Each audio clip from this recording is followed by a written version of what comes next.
Pak Ustadz, Nabi itu buat dosa juga nggak sih Pak Ustadz?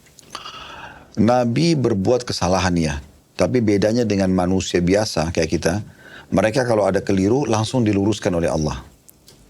Langsung diluruskan oleh Allah. Makanya dalam sebuah hadis yang bicara tentang syafaat, pertolongan Nabi Muhammad SAW di hari kiamat, agar Allah datang menghakimi semua manusia. Itu diyakini oleh seorang muslim dengan hadis syafaat namanya. Pertolongan Nabi SAW. Karena waktu itu orang-orang sudah kepanasan nanti di mahsyar, di hari kebangkitan. Karena dosa-dosa mereka. Ada yang tenggelam dengan keringatnya sendiri. Ada yang tenggelam sampai ke perut. Ada yang cuma di mata kaki. Ada yang ke lutut. Ada yang ke perut. Ada yang sampai tenggelam dengan keringat sendiri karena dosa-dosa mereka. Nah, karena manusia jenuh, mereka datang kepada Nabi Adam. Lalu mulai berkata, "Hai Adam, engkau adalah ayah kami, manusia pertama yang Allah ciptakan dengan tangannya. Kenapa engkau tidak mintalah kepada Allah agar Allah datang menghakimi kami. Kami ke surga atau ke neraka." Karena manusia itu sudah kepanasan sekali. Maka Nabi Adam mengatakan, sesungguhnya Allah hari ini murka, belum pernah murka sebelumnya. Aku tidak berani.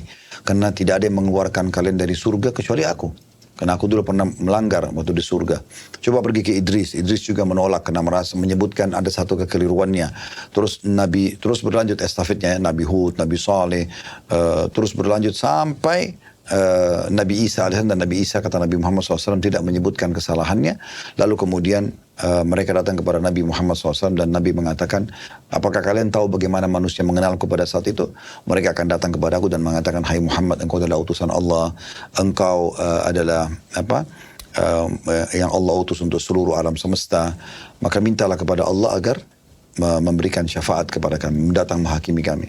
Nabi Muhammad SAW mengatakan, aku pemiliknya, lalu aku pun datang ke bawah singgasana Allah, sujud, dan Allah bukakan puji-pujian di lisanku yang belum pernah diberikan kepada hamba yang lain. Kemudian sesudah itu Allah mengatakan, "Hai Muhammad, angkat kepalamu, maka mintalah, engkau akan diberikan." Tapi di situ ada riwayat menceritakan panjang lebar tentang setiap Nabi menyebutkan kesalahan-kesalahan mereka. Cuma bedanya, kesalahan mereka itu langsung ditegur oleh Allah dan jadi pelajaran. Oh, oke, Pak Ustadz.